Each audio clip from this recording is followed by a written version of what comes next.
En el norte de Kenia, olvidado en una región que antecede al desierto, se esconde un territorio de contrastes extremos. Es el llamado Distrito de la Frontera Norte, el límite geográfico a partir del cual reinan las leyes de la vida salvaje. Aquí, el hombre es un intruso, y son el agua, el viento y el sol quienes marcan las pautas de la supervivencia.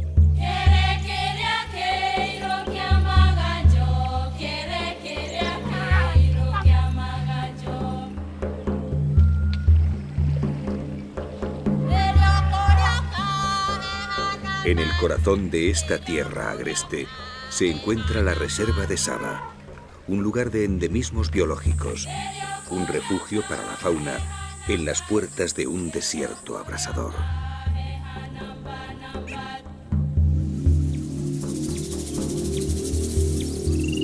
Saba es un lugar de extremos que pone a prueba la vida.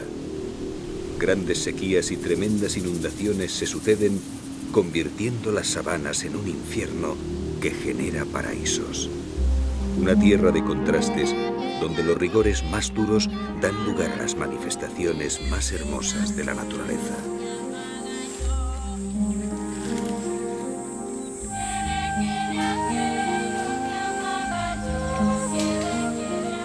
En una tierra donde la vida parece imposible, Saba guarda el tesoro de una biodiversidad exclusiva en una paradoja sin precedentes.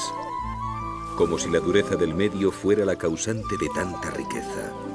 Como si la escasez fuera, en el fondo, la fuerza impulsora para el desarrollo de la vida.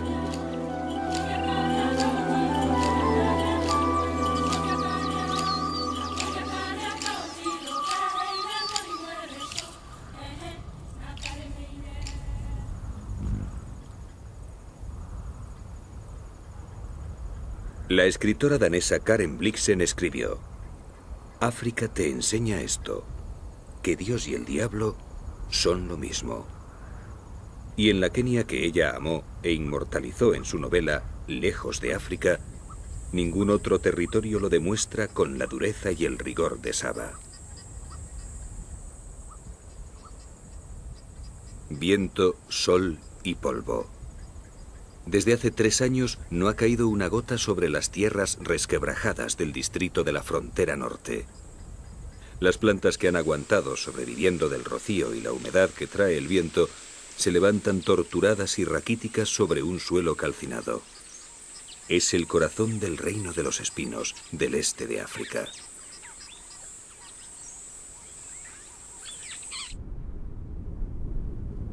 Los nativos llaman a esta región Njika, la región salvaje y solitaria.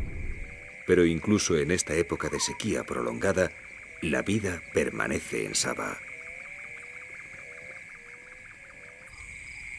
Con el frescor de la noche, los herbívoros aparecen buscando las gotas de rocío y los últimos tallos reblandecidos por la humedad. Pero por 3 veces la estación de las lluvias ha pasado de largo y los recursos vegetales son casi inexistentes.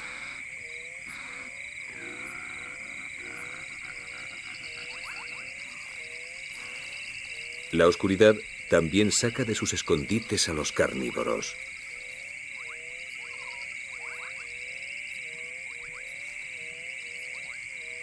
A diario la sequía acaba con algunos extenuados animales y estos moradores de las sombras buscan la sangre y la carne de los cadáveres para sobrevivir.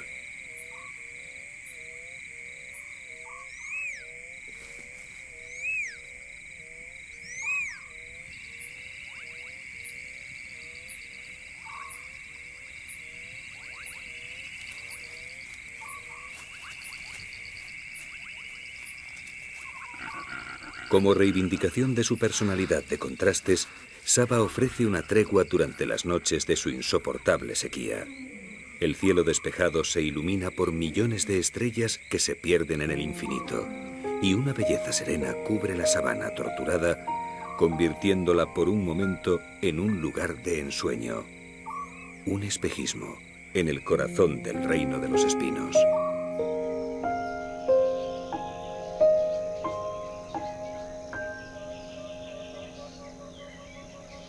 Es la época de las lluvias, pero el amanecer trae de nuevo un cielo despejado. Hoy tampoco llegará el agua. Durante las primeras horas del día, los animales aprovechan el frescor que haya quedado de la noche para realizar su actividad diaria, hasta que el calor les hace imposible cualquier movimiento.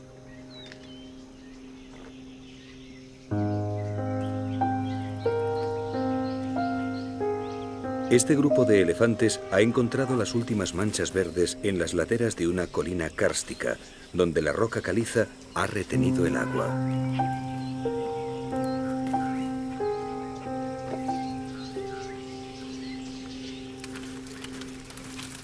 Los elefantes se mueven constantemente en busca de agua y de recursos alimenticios, y ahora, con las plantas raquíticas y descarnadas, necesitan recorrer aún más distancias para conseguir los 200 kilos de materia vegetal que consumen diariamente.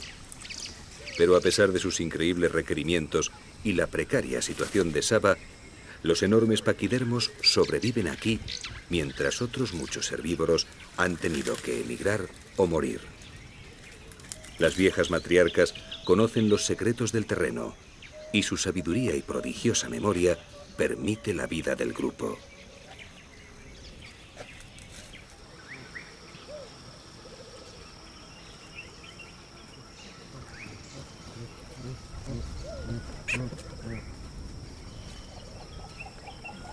También entre los babuinos, la estructura familiar es la clave que les permite mantenerse en Sabah, incluso en las peores épocas de sequía.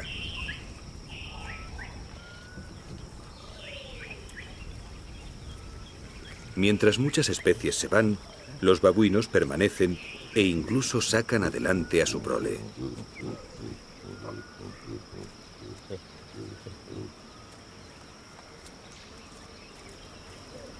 Su dieta es tan amplia que comen prácticamente de todo, y entre las hierbas secas, las piedras calcinadas y las cortezas de los árboles siempre se pueden encontrar bulbos, insectos, pequeños roedores o algún reptil de la sabana.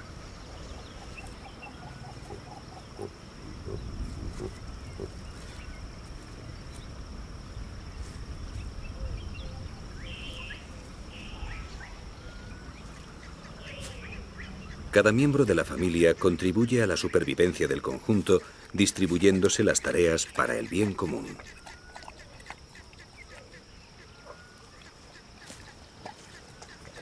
Todos trabajan conjuntamente en la búsqueda de agua y alimento. Todos son conscientes de la delicada situación en la que se mueven, o casi todos.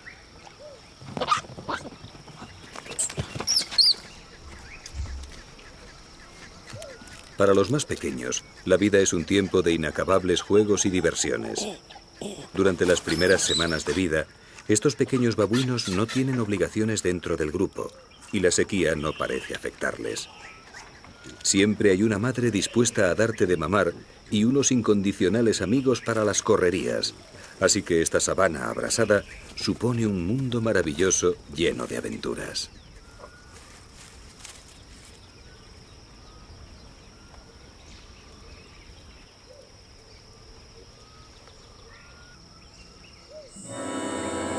Día tras día, las nubes faltan a su cita.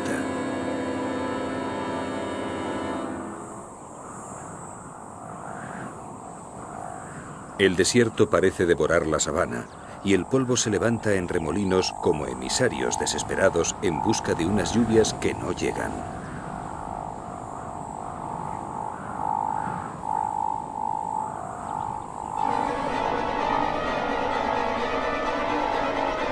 En el cielo despejado, siniestras espirales delatan a la muerte.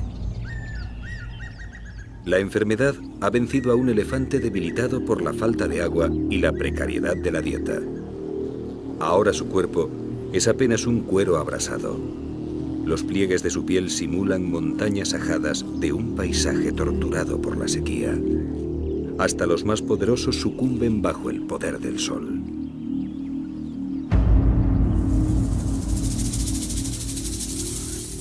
Junto al cadáver, centenares de mariposas se congregan lamiendo la piel y el suelo, impregnados de las sales y los nutrientes de la descomposición del elefante. En Saba todo se aprovecha. La muerte genera vida. El círculo se cierra. Y de nuevo Dios y el diablo se alternan y confunden.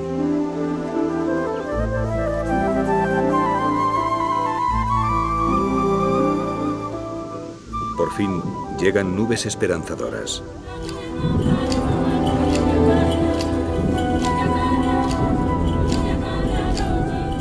Grandes cúmulos se forman sobre la sabana reseca y con 3 años de retraso descargan por fin la lluvia.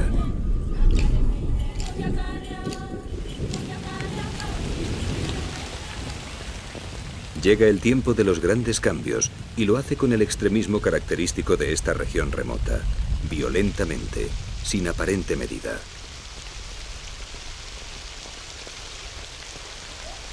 Las lluvias producen un milagro en esta frontera del desierto.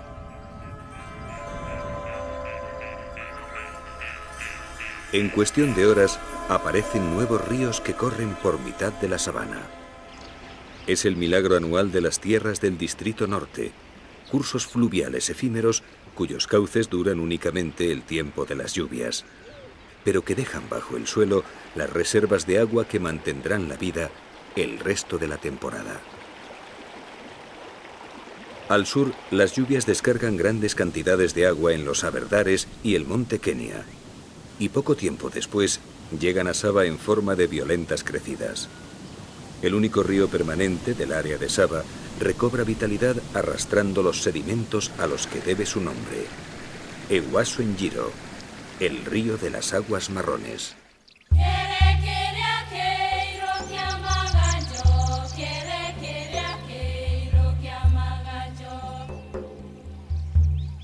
El verdor vuelve a las tierras de Saba. En pocos días se pasa del infierno al paraíso. Como los animales, las plantas que sobreviven a los rigores de esta región son verdaderas especialistas en resistir periodos prolongados de sequía. Y en cuanto reciben agua, reverdecen de inmediato, aprovechando al máximo el tiempo de abundancia. Ahora hay agua por todos lados. Impalas y monos tota lamen las hojas tiernas de las hierbas para obtener todo el agua que necesitan. Por unos días podrán evitar el riesgo que supone acercarse a beber en las orillas expuestas y despejadas de un río como el Ewaso Njiro, que además tiene cocodrilos.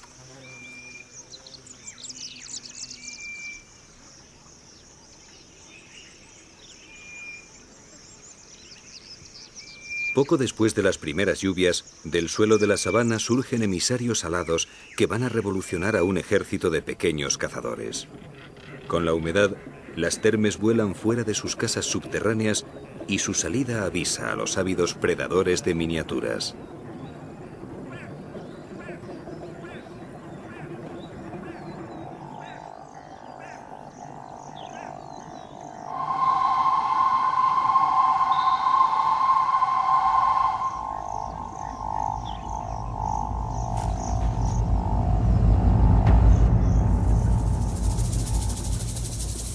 Para muchas aves es una fuente de proteínas inestimable.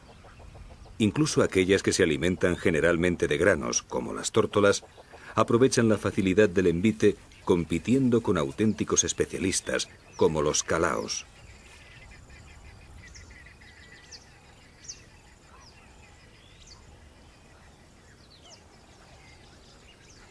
También los nectarínidos atrapan algunas termes a pesar de que su pico está diseñado para libar el néctar de las flores. Es tan estrecho que no puede tragarse las termes con alas, así que a diferencia de los calaos y otras aves menos especializadas, tienen que quitárselas antes de poder ingerirlas.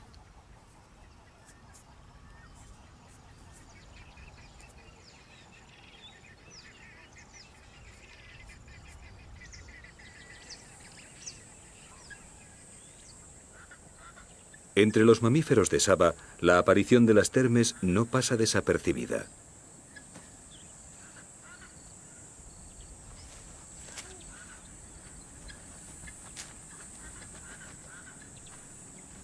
Las mangostas enanas, las más adaptadas a zonas áridas, se alimentan en gran parte de estos energéticos insectos, Así que incluso cuando las termes dejan de salir al exterior para iniciar sus vuelos, estos pequeños cazadores, armados con poderosas garras excavadoras, se las componen para abrir huecos en sus casas fortificadas y darse un festín.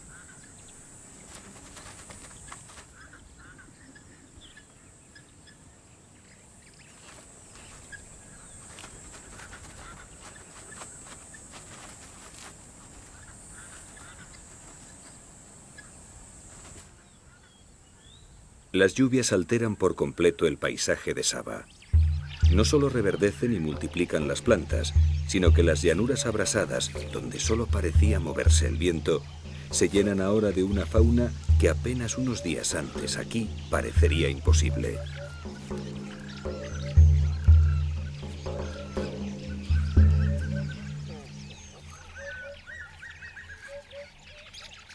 Los serpentarios son cazadores especializados en las sabanas abiertas. Sus largas patas zancudas pueden confundir a primera vista, porque los serpentarios, a pesar de su aspecto, son rapaces, y eso equivale a decir que son grandes cazadores.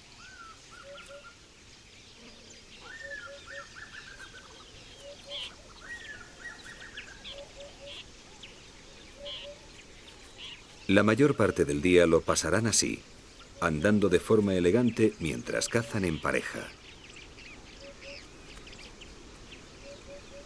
Atraído por los insectos que han surgido con las lluvias, un milano negro se apunta al festín. Los milanos son cazadores aéreos, y es desde el aire donde localizan y atacan a sus presas con una precisión mortal. Pero en tierra son torpes y parecen desvalidos en comparación con sus primos los serpentarios, cuya especialización les ha hecho maestros de la caza en el suelo.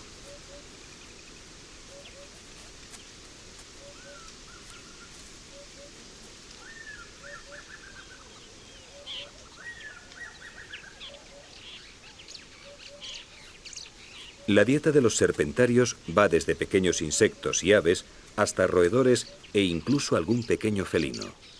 Y esta pareja de tímidos zorros de orejas de murciélago prefiere no arriesgarse y ponen tierra por medio.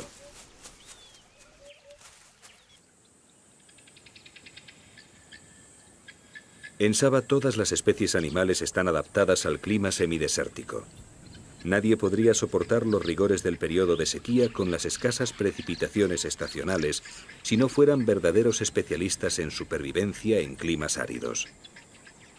Y entre las distintas gallinas de Guinea que se reparten el continente africano, ninguna resiste tanto la sequía como las vulturinas, precisamente la especie más abundante en Saba.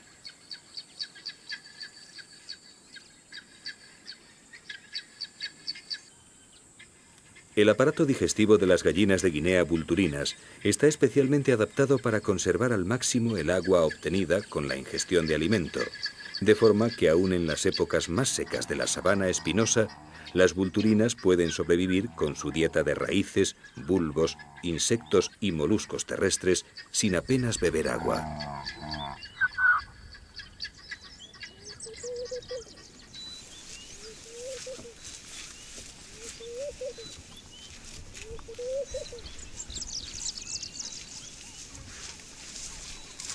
Entre las cebras de Saba también se encuentran las más adaptadas a climas áridos, las cebras de Grevi. Durante el periodo de bonanza que llega con las lluvias, Saba se llena de herbívoros. La cubierta vegetal sufre el acoso de los animales, pero el equilibrio se conserva gracias a las adaptaciones que cada uno de ellos ha desarrollado para intentar acceder a un estrato de la vegetación en el que tengan los mínimos competidores. Como las cebras de Grevi, algunos buscan los pastos más bajos al nivel del suelo.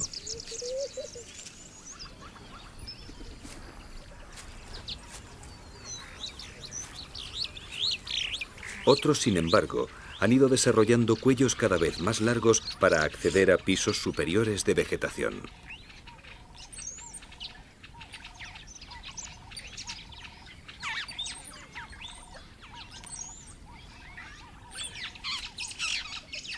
También entre los mamíferos se han alargado los cuellos. Este es el siguiente paso, un gerenuk. una palabra somalí que significa cuello de jirafa.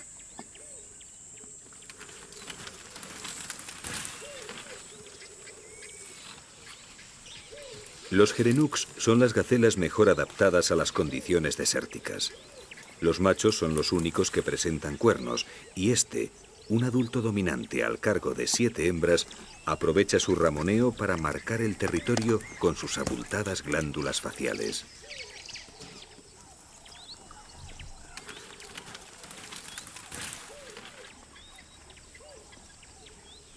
Los gerenuks son las únicas gacelas que pueblan estas zonas subdesérticas en los meses más secos. Les basta la humedad contenida en los brotes y las hojas de la sabana para sobrevivir, y pueden pasar meses enteros sin beber. Pero sus adaptaciones no acaban ahí. Un labio superior flexible, una nariz fina y unos orificios nasales estrechos les permiten comer entre las espinas de matorrales y acacias. Y para evitar al máximo la competencia con otros herbívoros, no les ha bastado con su cuello largo y esbelto, sino que han aprendido un truco que les lleva a estratos de vegetación más altos.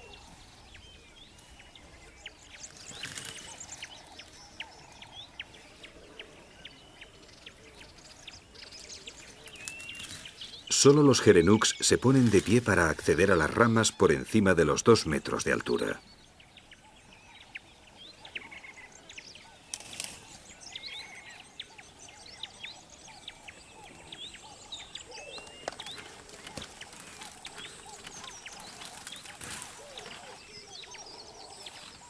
Cuanto más alto se llega, más alimento se pone a tu alcance.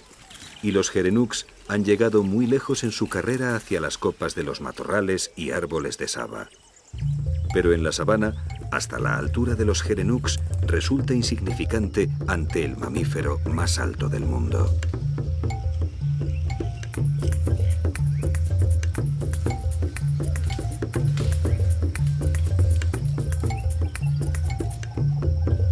Hasta 5,5 metros dejan sin competidores a las jirafas y ponen a su alcance las copas de las acacias y, por lo tanto, una reserva de alimento indispensable durante la estación seca.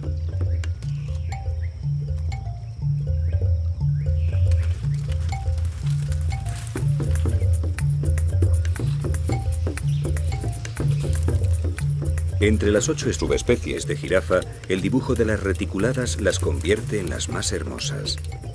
Parece como si los rigores de esta sabana semidesértica del reino de los espinos diera lugar a las formas más espectaculares. Como si las pruebas de supervivencia que impone la aridez del medio tuvieran como premio la belleza. Las cebras de Grevi, las gallinas de Guinea vulturinas, las jirafas reticuladas, pieles y plumas incomparables surgidas de la sed de meses, el calor abrasador y la alimentación entre espinas. Y de nuevo Saba parece unir los extremos, como si la penuria generara la maravilla, como si los límites de la muerte fueran los creadores de la vida, como si Dios y el diablo fueran al final lo mismo.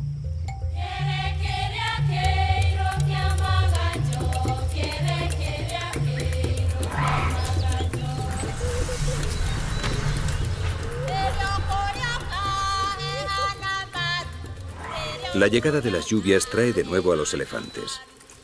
A sus 4 metros de altura le añaden la longitud de su trompa y la capacidad de levantarse sobre los cuartos traseros, de forma que ni las jirafas llegan tan alto en su búsqueda de alimento.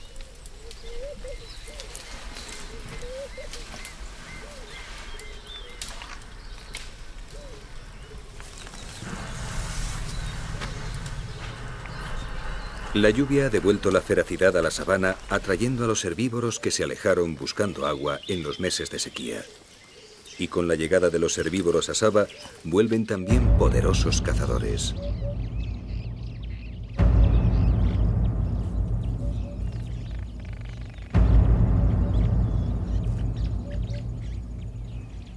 Aunque el verdor ha refrescado el ambiente, las horas centrales del día siguen siendo muy calurosas.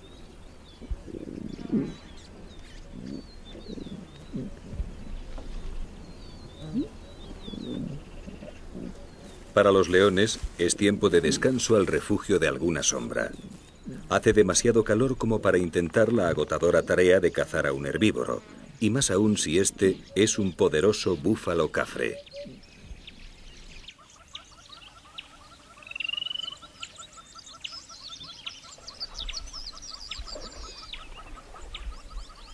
Los herbívoros saben que en las horas del mediodía hay pocas posibilidades de sufrir un ataque y se conforman con mantener a los felinos vigilados a favor del viento.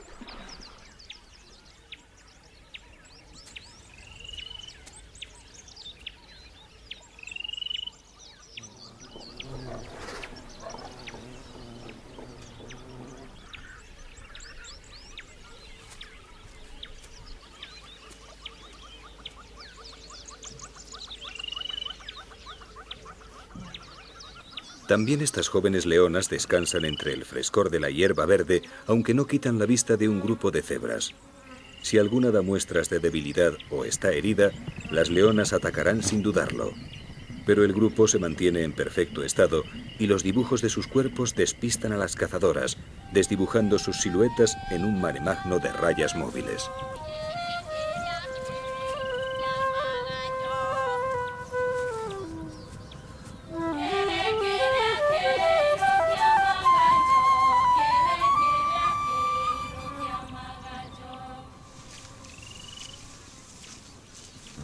En esta época de abundancia, a las cebras de Grevi se unen las de Burchell, con las que forman manadas mixtas. Estas cebras, más comunes en el resto de África, tienen rayas más gruesas y separadas que las de Grevi, y durante la estación seca, cuando solo los más adaptados a la sequía sobreviven en Saba, dejan estas tierras y se dirigen hacia los montes Aberdares, donde hay pastos verdes todo el año.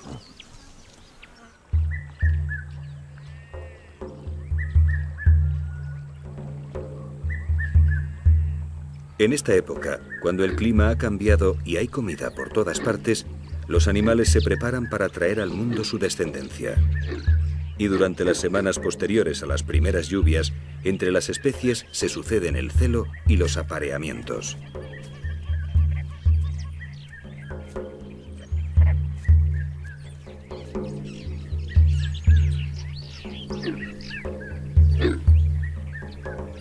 Entre las abutardas de Cori, los machos fijan sus territorios y comienzan un extraño cortejo, consistente en inflar unos sacos aéreos que tienen en el cuello mientras emiten un sonido gutural retumbante.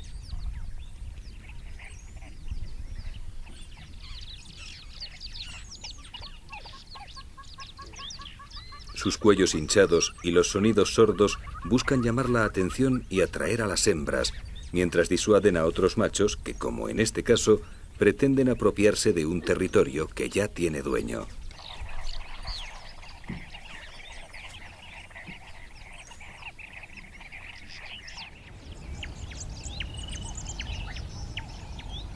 Entre los antílopes, solo los machos dominantes podrán aparearse con las hembras, y para optar a este puesto hay que vencer a los demás en combates singulares, por lo que los aspirantes se unen en grupos de machos y practican de forma permanente.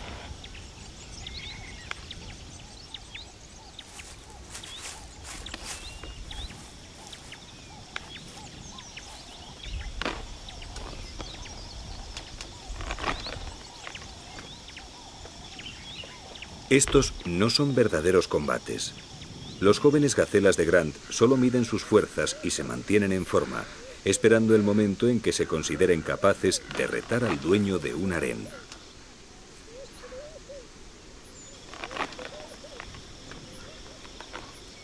Entre los machos de Impala sucede lo mismo.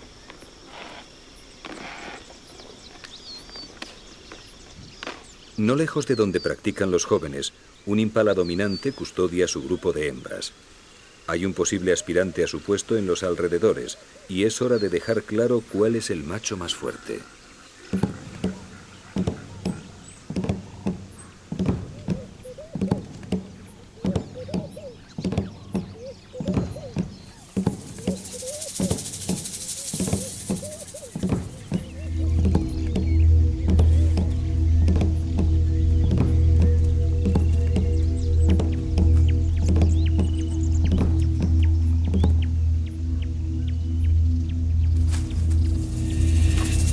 Ante la atenta mirada de las hembras, los machos se enfrentan. Pero el encuentro no llega a mayores. Bastan los primeros escarceos para que el aspirante comprenda que aún no ha llegado su momento, y antes de que el combate llegue a endurecerse, se retira ileso.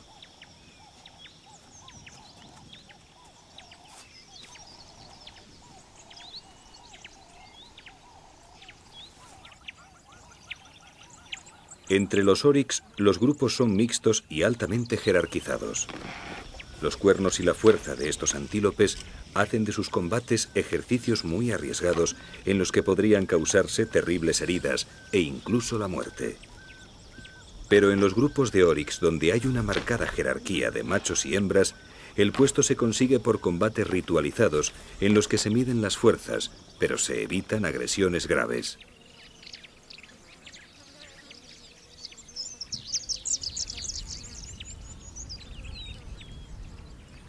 En las manadas, la jerarquía marca los apareamientos.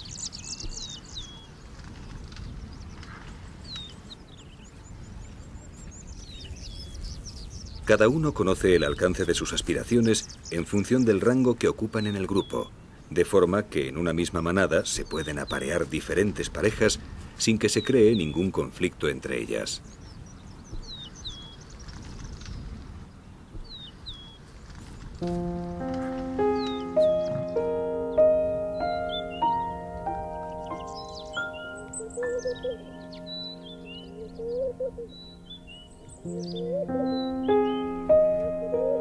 También para los serpentarios ha llegado el momento de aparearse.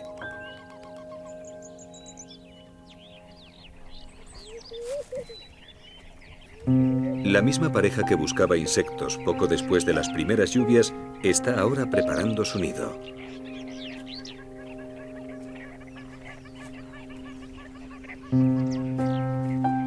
Aunque ambos animales se ocupan de la tarea, es el macho el que se encarga principalmente de coger las ramas, mientras la hembra las va colocando en la copa plana de una acacia, dando forma al enorme nido circular característico de esta especie.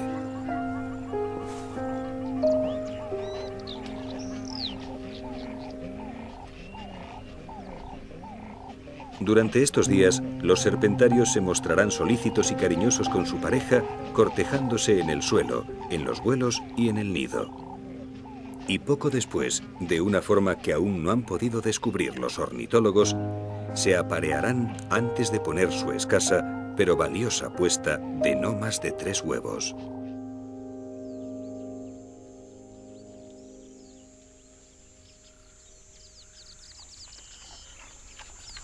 En el mismo bosque de acacias donde los serpentarios han levantado el nido, una familia de facoqueros pasta las nutritivas hierbas verdes surgidas tras las lluvias.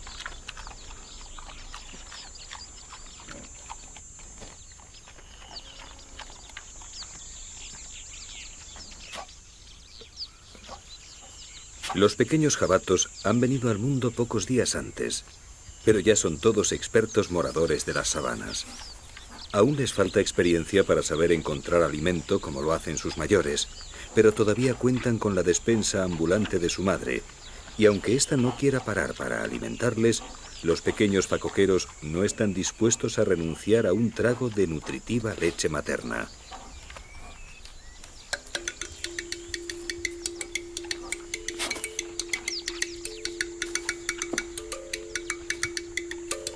Su única misión durante estas primeras semanas será ejercitarse para adquirir la rapidez y la fuerza que les permitan huir de los cazadores. Y a esto se dedican en cuerpo y alma.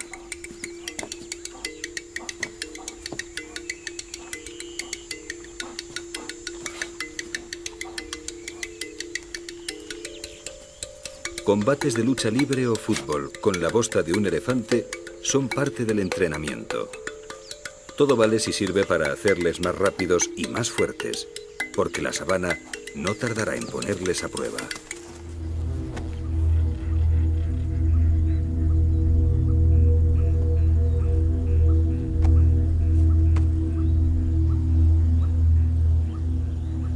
A la sombra de una acacia, un guepardo vigila a unos oryx cercanos.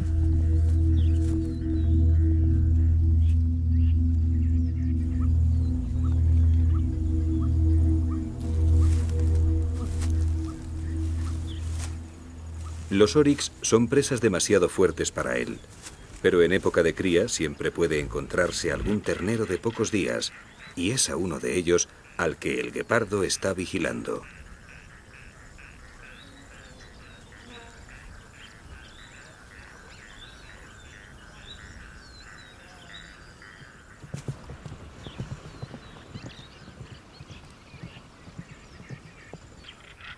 El ternero parece encontrarse en perfecto estado, y las posibilidades de atraparlo son prácticamente nulas.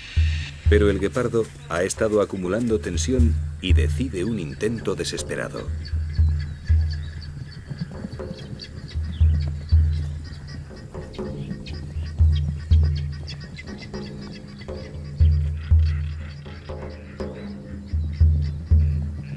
Los oryx se alejan sin demasiada prisa, con la confianza de su superioridad, pero sin exponer a sus crías a un riesgo innecesario.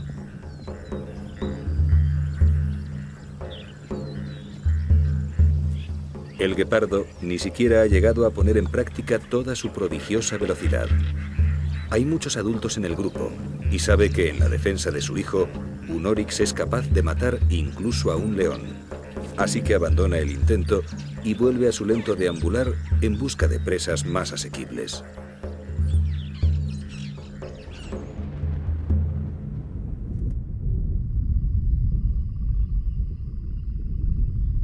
Durante las lluvias cortas, entre diciembre y febrero, las tormentas son frecuentes al atardecer.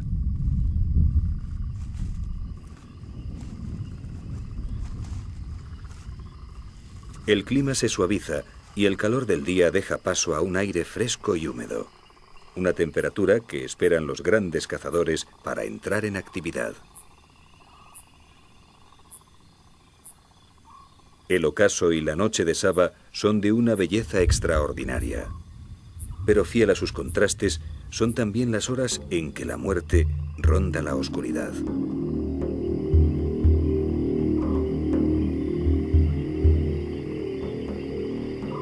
Cae la noche sobre el Ehuaso en Njiro.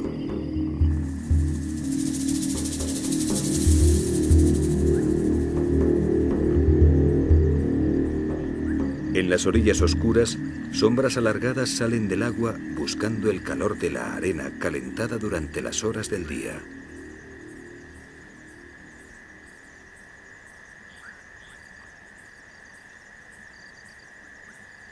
La actividad del metabolismo de los cocodrilos del Nilo depende de su temperatura corporal, y esta depende de su entorno, así que con la caída del sol, las exiguas playas del Ehuaso se llenan de estos dragones.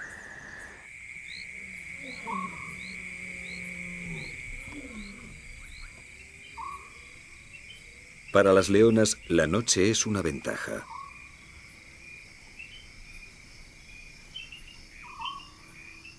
Los ojos de los leones pueden ver en la oscuridad. Amparadas en el mundo de las sombras, una madre y sus hijas del año anterior acechan a los herbívoros guiadas por los sonidos que llegan de la espesura.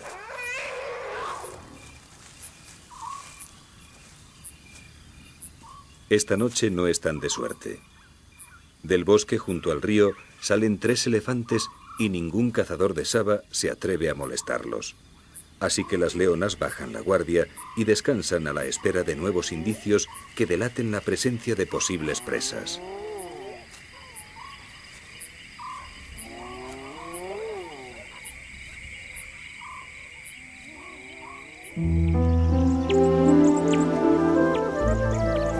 Las lluvias han dado su fruto. A mediados de enero, Saba se encuentra en su momento álgido. Hay vegetación abundante, agua por todos lados y centenares de animales que recorren la sabana aprovechando la abundancia.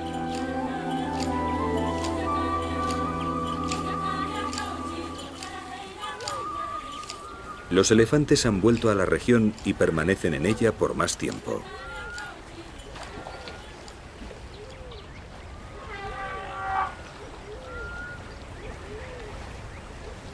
Distintos grupos matriarcales emparentados entre sí se unen junto al Ehuaso en Njiro para disfrutar del final de la abstinencia.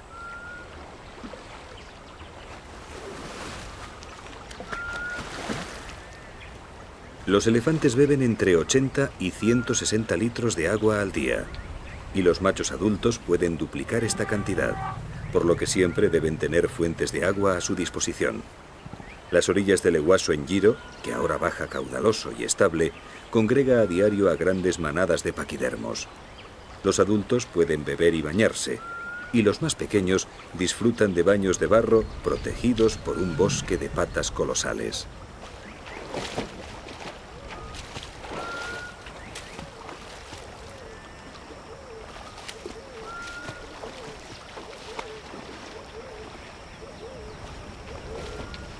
Estos clanes pasan la época seca comunicándose a grandes distancias, pero separados físicamente para explorar y aprovechar con más eficacia el terreno devastado por la sequía. Pero ahora Saba es testigo de su unión y se puede asistir al espectáculo, antes frecuente en el este de África, de manadas de más de 200 ejemplares.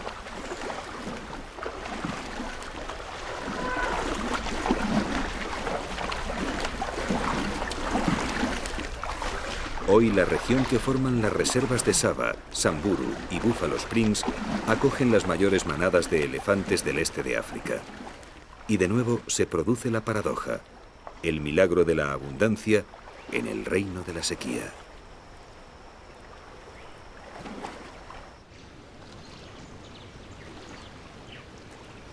La orilla del río es el lugar de reunión de la mayoría de las especies de Saba. A lo largo del día, muchos de los animales de la sabana llegan aquí a beber. Y este es un momento delicado en el que uno se expone inevitablemente. Los grandes cocodrilos del Nilo han vuelto al agua con el calor del sol. En una de las orillas, unas cebras de Grevi sacian su sed y la aparición de un pequeño potro atrae a los grandes saurios.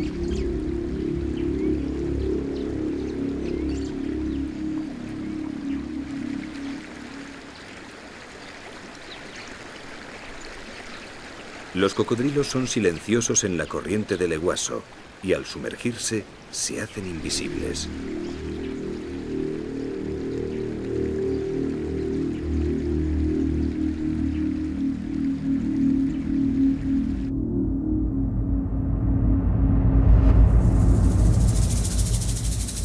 Pero las cebras están alerta permanentemente y la escasa profundidad del río juega a su favor. Solo la sorpresa de una emboscada puede darle una presa terrestre a los grandes cocodrilos del Eguaso en Giro.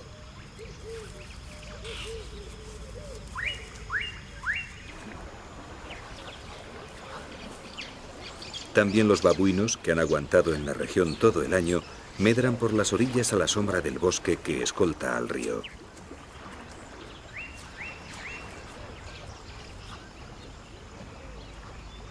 Los machos dominantes no bajan la guardia. También los cazadores saben que todas sus presas llegarán a beber tarde o temprano, y en el bosque galería son frecuentes las emboscadas.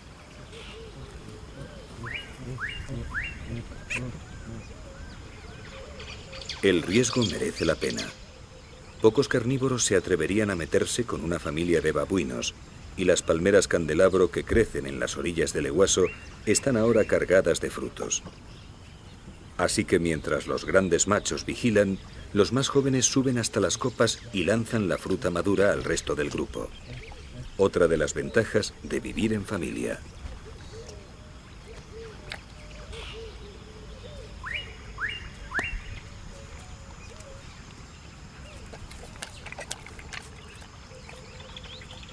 Entre las sombras del mismo bosque, a escasa distancia de los babuinos, dos dik-diks de Kirk vigilan nerviosos mientras comen.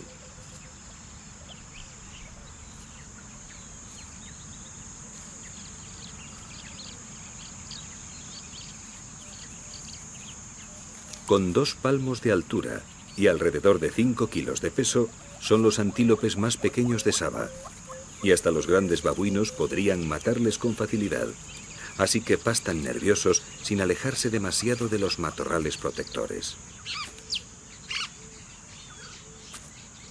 La desconfianza de los dik-diks está plenamente justificada, porque el bosque galería donde viven es el hábitat del más hermoso y esquivo cazador de Saba.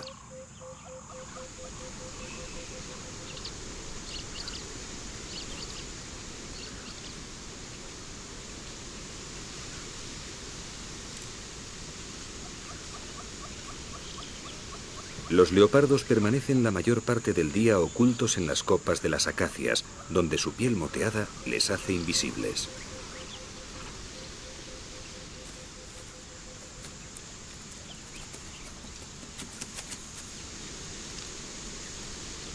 Pero al caer el sol, cuando las sombras se van apoderando de la sabana, bajan de las ramas para iniciar su ronda de caza.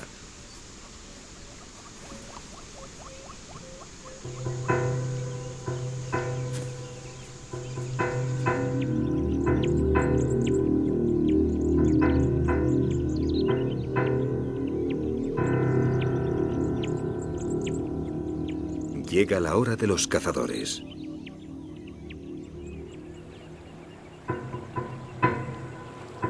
Los animales se retiran a sus refugios nocturnos. La vida en la sabana no ofrece treguas, y la noche de Saba se llena de sombras vivas moviéndose en el eterno juego de la vida y la muerte.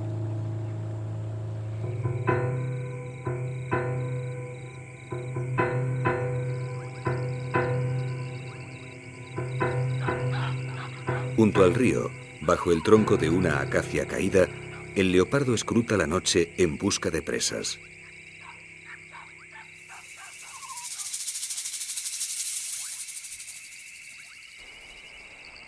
Su oído y su olfato reciben la información de todo cuanto vive y se mueve a su alrededor al amparo de la noche.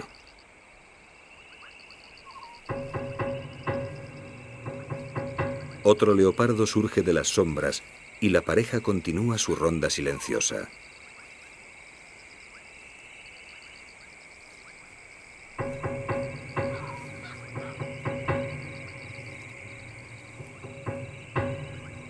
Del río les llegan mensajes de posibles presas, pero el agua y los cocodrilos las ponen fuera de su alcance.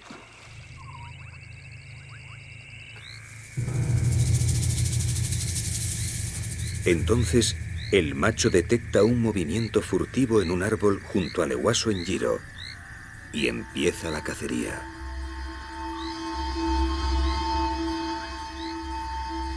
La hembra espera a cierta distancia. Solo si la presa es grande, acudirá en ayuda de su compañero.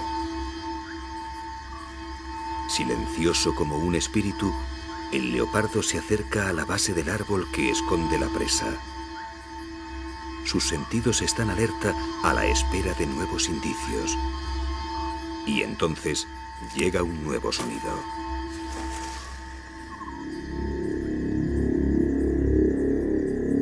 El leopardo sabe que hay algo vivo en el árbol y sabe que no tiene salida. Bajo las ramas hay un río lleno de amenazas y para llegar a tierra la presa tiene que descubrirse. Ahora solo es cuestión de tiempo y bajo la atenta vigilancia de su compañera, el cazador se prepara para el ataque.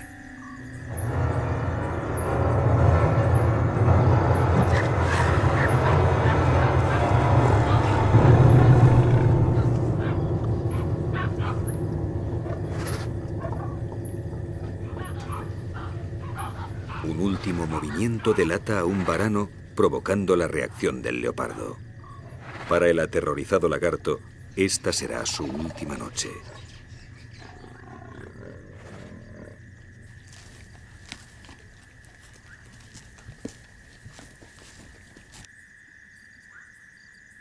Bajo el árbol, la hembra espera decepcionada.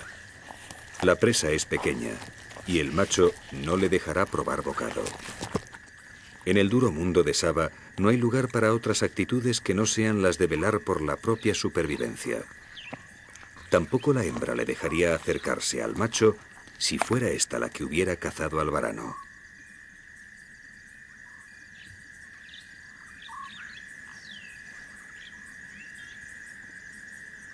Acabada la comida, el macho baja del árbol y se une a su pareja.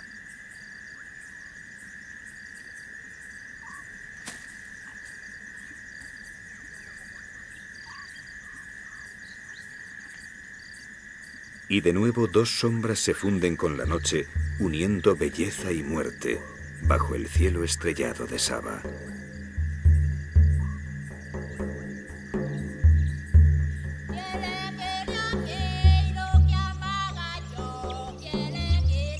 Saba es una tierra fascinante más allá de la influencia de los hombres. Un mundo donde los contrastes marcan las pautas de la vida, donde la belleza surge de las privaciones y la supervivencia obliga a constantes pruebas.